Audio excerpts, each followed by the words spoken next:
नमस्कार। आज हम बात कर रहे हैं भारत में क्रिप्टो टैक्स नियमों की और जो हाल में सख्ती देखने को मिल रही है। सीबीडीटी यानी central board of direct taxes काफ़ी एक्शन में है। हज़ारों लोगों को नोटिस भेजे जा रहे हैं। तो आज समझेंगे कि ये सब क्यों हो रहा है, इसके मायने क्या हैं और सबसे ज़रूरी वो जो भारी जुर्माना लग सकता है उससे कैसे बचा जाए, क्योंकि पारदर्शिता मतलब ट्रांसपेरेंसी अब बहुत ज़रूरी हो गई है। हाँ, बिल्कुल। ये एक तरह से डिजिटल संपत्ति और जो हमारा पारंपरिक टैक्स सिस्टम है, उसके बीच तालमेल बिठाने की एक बड़ी कोशिश है।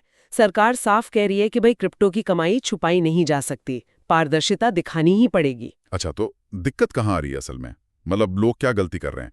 सुनने में आ रहा है कि कई लोग अपने virtual digital asset VDA trades वो आईटीआर में दिखाई नहीं रहे। हाँ, या तो दिखा नहीं रहे या फिर गलत तरीके से दिखा रहे हैं। और वो जो 30% का फ्लैट कैपिटल गेन टैक्स है, हाँ, वो तो देना ही है। वो देना ही है, चाहे मुनाफा कम हो या ज्यादा।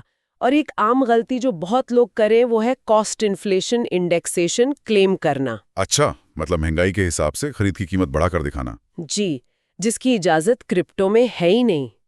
बिल्कुल नहीं, सिर्फ जो आपकी खरीद की लागत है वो ही आप मुनाफे से घटा सकते हैं, बस।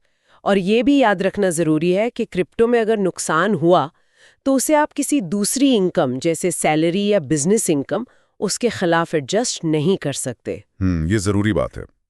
अच्छा, एक उदाहरण से समझते हैं। मान लीजिए प्रिया ने एक विदेशी एक्सचेंज है बाइनेंस, उस पर 1 लाख रुपए का बिटकॉइन खरीदा अच्छा, और कुछ टाइम बाद 1.5 लाख रुपए में बेच दिया, तो 50,000 का सीधा मुनाफा। अब कई लोग सोचते हैं कि भाई प्लेटफॉर्म तो विदेशी है, भारत में थोड़ी है, तो रिपोर्ट क्यों करें। यहीं पर देखिए पारदर्शिता की बात आती है। ये जरूरी नहीं कि प्लेटफॉर्म कहाँ का है।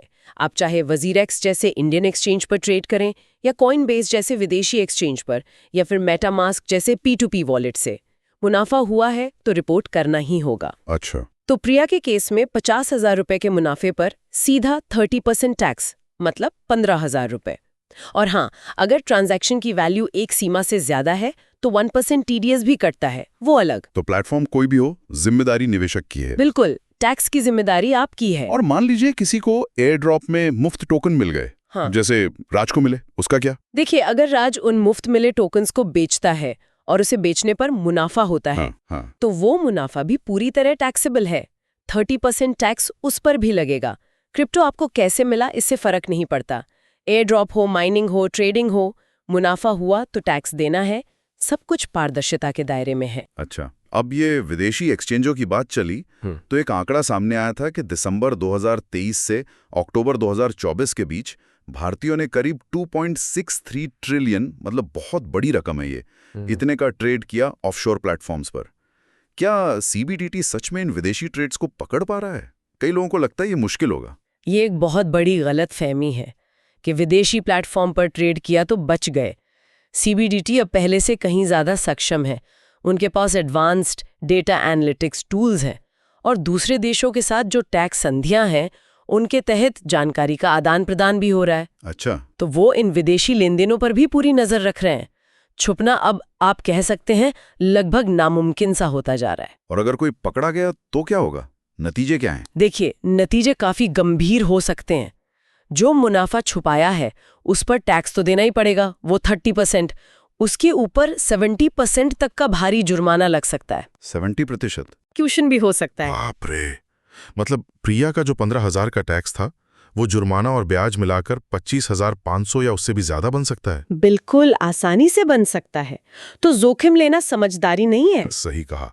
लेकिन क्या सरकार कोई मौका दे रही है गलती सुधारने का? वो एक नज पॉलिसी की बात हो रही थी। हाँ बिल्कुल, सरकार की ये नज पॉलिसी एक तरह का संकेत है कि भाई सख्ती और बढ़ने से पहले अगर कोई गलती हुई है तो उसे सुधार लो।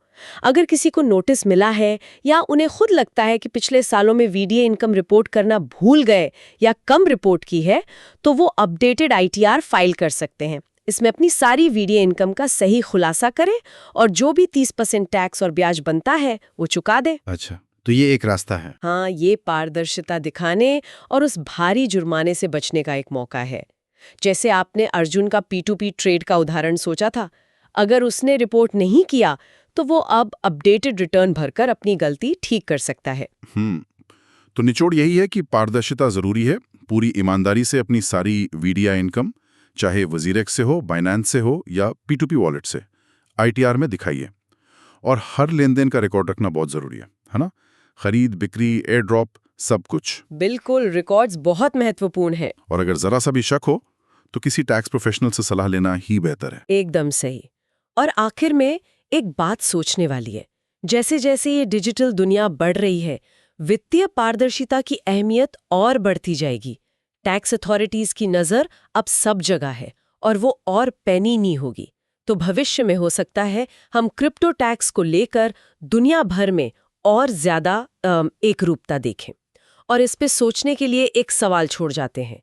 क्रिप्टो टैक्स नियमों को वैश्विक स्तर पर एक जैसा बनाने की दिशा में अगला बड़ा कदम क्या हो सकता है?